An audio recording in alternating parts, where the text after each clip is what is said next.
తల్లికి వందనం పథకం మార్గదర్శకాలను ఇంకా ఖరారు చేయలేదంటూ పాఠశాలల విద్యాశాఖ ప్రకటించింది. 15,000 రూపాయలు ప్రతి తల్లికి ఈ తల్లికి వందనం పేరుతో ఇస్తాము అంటూ మేనిఫెస్టోలో కూటమి తెలిపినటువంటి నేపథ్యంలోనే దానికి కొన్ని మార్గదర్శకాలు ఉన్నాయి. అవి మార్గదర్శకాలు ఇవే అంటూ ఈ మధ్యకాలంలో సోషల్ మీడియాలో కొన్ని మార్గదర్శకాలు చక్కర్లు కొడుతున్నటువంటి నేపథ్యంలో దాన్ని ఇప్పుడు విద్యాశాఖ ఖండించింది. కొత్త మార్గదర్శకాలు ఇంకా రిలీజ్ చేయలేదంటూ కూడా క్లారిటీ ఇచ్చేటువంటి ప్రయత్నం చేసినటువంటి నేపథ్యంలో ఈ అంశం మీద మనం విశ్లేషణ చేసుకునేటువంటి ప్రయత్నం చేద్దాం. ప్రస్తుతం మనతో పాటు ఉన్నారు ప్రముఖ రాజకీయ విశ్లేషకులు జగదేవ్ గారు. ఆయనతో మాట్లాడదాం. జగదేవ్ గారు, హాయ్ అండి. హలో అండి. జగదేవ్ గారు, సోషల్ మీడియాని వేదికగా చేసుకొని ఆంధ్రప్రదేశ్ ప్రభుత్వం మీద కొంతమంది బురద జల్లేటువంటి ప్రయత్నం చేస్తూ ఉన్నారు. తల్లికి వందనం ఈ పథకం ఏదైతే ఉందో దాని మార్గదర్శకాలు ఇవే అంటూ కొన్ని మార్గదర్శకాలను సోషల్ మీడియా వేదికగా చక్కర్లు కొట్టిస్తూ ఉన్నారు. కానీ ఆంధ్రప్రదేశ్ ప్రభుత్వం పాఠశాలల విద్యాశాఖ మాత్రం అసలు ఇప్పటివరకు తల్లికి వందనం సంబంధించినటువంటి మార్గదర్శకాలు ఇంకా మేము ఖరారు చేయలేదు అంటూ ఒక క్లారిటీ ఇచ్చేటువంటి ప్రయత్నం చేసింది. ఇప్పుడు ఏంటి, ఎవరైతే అటువంటి బురద జల్లేటువంటి ప్రయత్నం చేస్తున్నారో వాళ్ళు తోక ముడవక తప్పదా అంటే ఏం చెప్తారు? వాళ్ళు తోక ముడవక తప్పద విషయం పక్కన పెడితే సోషల్ మీడియాలో వచ్చే కథనాల వల్ల చాలా ఇబ్బందులు కూడా జరుగుతున్నాయి. ఎలా అంటే డిజిటల్ మీడియా వచ్చే ప్రతి కథనం మీద కూడా ఎవరు చూసినా అరే నేను ఇట్లా తల్లికి వందనం ఉంది ఏదో ఉందంట కదా, నిజమేనా, ఉందట కదా, నిజమేనా అని అడుగుతున్నారు ప్రతి ఒక్కరు, వాచ్ చేసిన ప్రతి ఒక్కరు కూడా.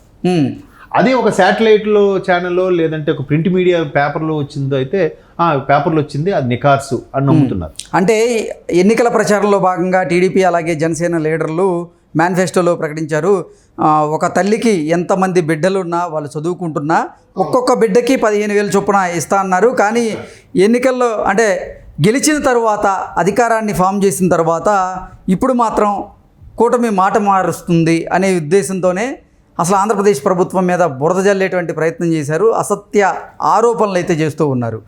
ఇప్పటి వరకు అసలు ఖరారే కాలేదు మార్గదర్శకాలు. కానీ ఆంధ్రప్రదేశ్ ప్రభుత్వం ఈ అమ్మకు వందనం అనేటువంటి పథకంకి సంబంధించిన మార్గదర్శకాలు రిలీజ్ చేసింది. ఇవే ఆ మార్గదర్శకాలు అంటూ కూడా కొన్ని మార్గదర్శకాలను వాళ్ళు నేను 2 days బ్యాక్ మీరు అన్నట్టు చూశాను. అంటే ఒక కుటుంబంలో ఒక 2-3 ఉంటే ఒకరికే వర్తిస్తుందని, అలాగే వాళ్ళు దారిద్ర్య రేఖ దిగువనున్నారా పైన ఉన్నారా అనేది ఒకసారి క్లారిటీ తీసుకుంటారని, ఆ తర్వాత ఒక బిడ్డకి మాత్రమే వైట్ రేషన్ కార్డు ఉన్న వాళ్ళకే ఇస్తామని, మీరు అన్నట్టు ఒక బిడ్డకే ఇస్తామని, ఇలా రకరకాలుగా చాలా వస్తుందన్నమాట.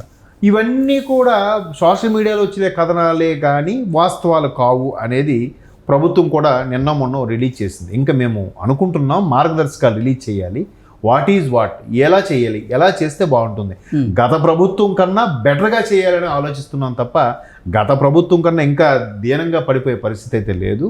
ఇదంతా కూడా వైసీపీ వాళ్ళు సోషల్ మీడియాలో అల్లుతున్న కథనాలు మాత్రమే, దీని గురించి మీరు ఎవరూ బెంగపడాల్సిన అవసరం లేదు అన్నట్టు కూడా వాళ్ళు క్లారిటీ ఇచ్చారు ప్రభుత్వం తరపున. బట్ ఇంకా మీరు అన్నట్టు ఆ ఎడ్యుకేషన్ మినిస్టరు అలాగే చంద్రబాబు నాయుడు గారు, ఎడ్యుకేషన్కి సంబంధించిన సెక్రటరీ వీళ్ళందరూ కూర్చొని మార్గదర్శకాలు రిలీజ్ చేసి రేపు మ్యాక్సిమం ఆగస్టు 15కే మేనిఫెస్టోలో పెట్టినవన్నిటి కూడా 15 నుంచే అమలు చేయాలనే ఆలోచన కూడా కూటమి ప్రభుత్వం సిద్ధంగా ఉంది.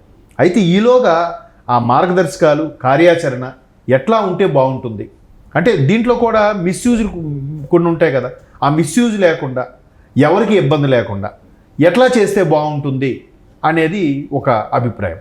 మరోవైపు గత ప్రభుత్వంలో చేసిన తప్పిదం ఏంటంటే ఈ తల్లికి వందనం అనేది అమ్మ ఒడి అనేది పేరుతో ఉండేది. ఇది ప్రైవేట్ స్కూల్లోని గవర్నమెంట్ ప్రతి స్కూల్లో చదివిన ప్రతి ఒక్కరికి వేసేసారు. అంటే రాష్ట్రం మొత్తం మీద కొన్ని లక్షల మంది విద్యార్థులు ఉంటే అందరికీ ఇచ్చేసారు. అసలు ప్రభుత్వ పాఠశాలలో చదివిన వాళ్ళకే ఈ పథకము అంటే బెటర్గా ఉంటుందిగా. ఎందుకు గత ప్రభుత్వం చేసింది ఏంటి, నాడు నేడు అనే కాన్సెప్ట్తో పాఠశాలని హై స్కూల్స్ని కూడా మాడిఫై చేసింది. వాటికి రంగులద్ది, వాటి ప్లాస్టిక్ చేసి కొత్తగా మళ్ళీ గదులు కట్టి దానికి బాగా మసిపూసి అదే మొత్తానికి అందంగా తీర్చిదిద్ది, వాష్రూమ్స్ కట్టి మన మధ్యాహ్న భోజన పథకాలు పెట్టి ఇవన్నీ చేసింది. చేసిన తర్వాత ఇట్లా అందరికీ అమ్మఒడి కానీ ఈ తల్లికి వందనం పథకం వెళ్తే వాళ్ళు ఎందుకు గవర్నమెంట్ స్కూల్లో చదువుతారు? ఆ అమౌంట్తో వీళ్ళు ప్రైవేట్ స్కూల్లో చదువుతున్నారు. సో అలాంటప్పుడు ఇంత బిల్డింగ్లు కట్టి ఇంత అందంగా తీర్చిదిద్దిన ఈ పాఠశాలన్నీ బోసిపోతున్నాయి. తర్వాత ఇంకో కాన్సెప్ట్ కూడా ఏం పెట్టారు, 1 నుండి 2వ తరగతి వరకు ఎలిమెంటరీ స్కూలు, 3 నుంచి 10వ తరగతి వరకు హై స్కూల్ అనే కాన్సెప్ట్ పెట్టారు. దానికి మా అది ఎడ్యుకేషన్ సెక్రటరీ ఆయన ఎవరు అంతకుముందు ప్రవీణ్ ప్రకాష్ గారు, ఆయన మరి కాస్త విజృంభించి రకరకాల రూల్స్ పెట్టి, మీరు అక్కడ మధ్యాహ్న భోజనం కూడా మాస్టర్లు మీరు తినాలి, మీరు బాగుందంటేనే చెయ్యాలి, గుడ్డు ఇస్తాం, గుడ్డు మీద కూడా యాంబులం, ప్రభుత్వం సంబంధించిన యాంబులం ఉంటేనే గుడ్డు మంచిది, యాంబులం లేకపోతే గుడ్డు మంచిది కాదు, ఆ పిల్లలకు పెట్టకూడదు, మీరు రోజు పిల్లలకి ఏమి చెప్తున్నారని డైరీలో రాయాలి, మాకు యాప్ ద్వారా తెలియజేయాలి, రేపేం చెప్తారన్నది కూడా ఈరోజే మెన్షన్ చేయాలని, ఇంకా ఒకటి కాదు చాలా రకాల నిబంధనలు పెట్టాడు ఆయన. ప్రవీణ్ ప్రకాష్ అనే వ్యక్తి ఒక విధంగా ఉపాధ్యాయులకి 7 చెరువులు నీళ్ళు తాగించారంటే నమ్మండి మీరు. అట్లాంటి పరిస్థితులు ఉన్నప్పుడు అందరికీ తల్లి వందనం వేసేస్తే అందరూ ఎందుకు వస్తారు? అంత అందంగా కట్టిన క్లాస్ రూమ్స్ ఆఖరికి విద్యార్థులు లేక వెలవలబోతుంటే మనప్పుడు కట్టడం ఎందుకు? ఆ స్కూల్స్ అంత మాడిఫికేషన్ చేయాల్సిన అవసరం ఏముంది? దానికి కొన్ని వేల కోట్ల బడ్జెట్ ఎందుకు మళ్ళీ? అదే గవర్నమెంట్ స్కూల్స్లో వారు మాత్రమే ఇస్తే ఉంటే బాగుంటుంది అనే ఆలోచన చాలామంది మేధావులకి ఉంది, చాలామంది మధ్యతరగతి వర్గాలకు కూడా. అంతే కదా, అప్పుడే కదా గవర్నమెంట్ స్కూల్స్ డెవలప్ అవుతాయి. ఇట్లా అందరికీ ఇచ్చేయడం వల్ల గవర్నమెంట్ స్కూల్స్కి ఎవరు వెళ్తారు? అలాంటప్పుడు ఇప్పుడు మెగా డిఎస్సి తీస్తుంది కూటమి ప్రభుత్వం. మెగా డిఎస్సి తీసినప్పుడు సుమారుగా ఇన్ని వేల మంది టీచర్ని భర్తీ చేయాలంటే స్కూళ్ళన్నీ కూడా విద్యార్థులతో కలకల్లాడుతూ ఉండాలి. గవర్నమెంట్ స్కూల్స్కి విద్యార్థులను రప్పించాలంటే ఏం చేయాలి? ఇట్లాంటివి గవర్నమెంట్ స్కూల్స్ పెడితేనే బాగుంటుంది. ఇప్పుడు అది ఎవరు మన యోగి ఆదిత్యనాథ్ గారు, ఆయన ఏం చేస్తున్నారు, గవర్నమెంట్స్ ఎంప్లాయీస్ పిల్లలందరూ గవర్నమెంట్ స్కూల్లో చదవాలని, రాబోయే రోజుల్లో గవర్నమెంట్ ఉద్యోగాలు రావాలంటే ఖచ్చితంగా పిల్లలు గవర్నమెంట్ స్కూల్లో చదివితేనే గవర్నమెంట్ ఉద్యోగాలకు అర్హులని, ఇలా రకరకాల కొన్ని అమెండ్మెంట్స్ చేశాడు ఆయన. ఇప్పుడు అన్ని స్కూల్స్ కలకల్లాడుతున్నాయి, అంత బ్రహ్మాండంగా నడుస్తుందంట అక్కడ. సో మనకు కూడా అటువంటి అమెండ్మెంట్ పెడితే బాగుంటుంది కదా. ఒకవైపు మనమే అంటాం, అబ్బా గవర్నమెంట్ స్కూల్లో సరిగ్గా చెప్పట్లేదబ్బా, గవర్నమెంట్ స్కూల్లో సరిగ్గా ఫెసిలిటీస్ లేవబ్బా, ఎవరు ఉండట్లేదు, అందరూ ప్రైవేట్ స్కూల్సే. గల్లీకి ఒక ప్రైవేట్ స్కూల్ వచ్చేస్తుంటే గవర్నమెంట్ స్కూల్కి ఎవరు వెళ్తారు?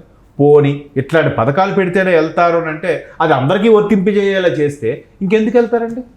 ఆ అమౌంట్ తీసుకుని ప్రైవేట్ స్కూల్లో చదువుతారు, అంతే కదా. ఇప్పుడు ఆ పథకం పెట్టింది గవర్నమెంట్ స్కూల్ డెవలప్ చేయాలి, తద్వారా అరే గవర్నమెంట్ స్కూల్ ఫలానా ప్రభుత్వం టైంలో ఎంత బాగా డెవలప్ అయ్యాయి, ఈరోజు గవర్నమెంట్ స్కూళ్ళు ప్రైవేట్ స్కూళ్ళకి ఏమాత్రం తీసిపోని విధంగా ఉంటున్నాయి అనే ఒక అభిప్రాయం రావాలంటే ఖచ్చితంగా ఇట్లాంటి కొన్ని వెసులుబాట్లు కల్పించాలి. అలా కల్పించారనుకోండి, లేకపోతున్న 10th క్లాస్ కూడా గవర్నమెంట్ స్కూల్లో చదువుకున్నవాడికి ఇంజనీరింగ్ మంచి కాలేజీకి అదొక special category, ex service men category లాగా, లేదా ఫిజికల్ హ్యాండిక్యాప్డ్ కేటగిరీ లాగా గవర్నమెంట్ స్కూల్లో ఎవడైతే 10th మంచి మార్కులతో పాస్ అవుతాడో వాడికి ఇంజనీరింగ్ కూడా ఇక్కడ ప్లస్ అవుతుంది, ఈ మార్కులు యాడ్ అవుతాయి అని పెట్టండి, ఖచ్చితంగా గవర్నమెంట్ స్కూల్లో జాయిన్ అవుతారు. ఇట్లాంటి కొన్ని అమెండ్మెంట్స్ చేయాలి. అందరికి ఇచ్చి పడేస్తే ఎవడెందుకు వస్తాడు? రాడు కదా. సో ఇట్లాంటి ప్రపోజల్ కూడా పెట్టే ఆలోచనలో ఉందేమో అంటే నేను అనుకుంటున్నాను.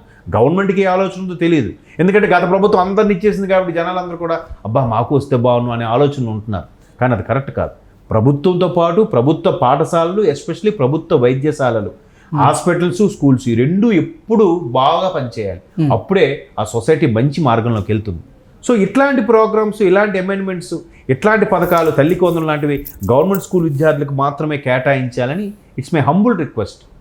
నా తరపున ప్రభుత్వానికి రిక్వెస్ట్ చేస్తున్నాను. నాలాగా చాలా మంది కూడా ఇదే ఆలోచిస్తున్నారు. చూద్దాం, ఇంకా మీరు అన్నట్టు కార్యాచరణ ఏం లేదు, మార్గదర్శకాలు ఏం రిలీజ్ చేయలేదు. కాకపోతే వైసీపీ వాళ్ళు వాళ్ళ సొంత మీడియాలో ఇటువంటివన్నీ బ్యాడ్ ప్రాపగాండా చేస్తున్నట్టుగా అనిపిస్తోంది. చూద్దాం మరి ప్రభుత్వం ఎటువంటి నిర్ణయం తీసుకుంటుందో. మొత్తం మీద ఆగస్టు 15 కల్లా ఇటువంటి పథకాలన్నీ కూడా సరైన మార్గదర్శకాలతో ముందుకు రావాలని కూటమి ప్రభుత్వం ఆలోచిస్తుంది. చూద్దాం.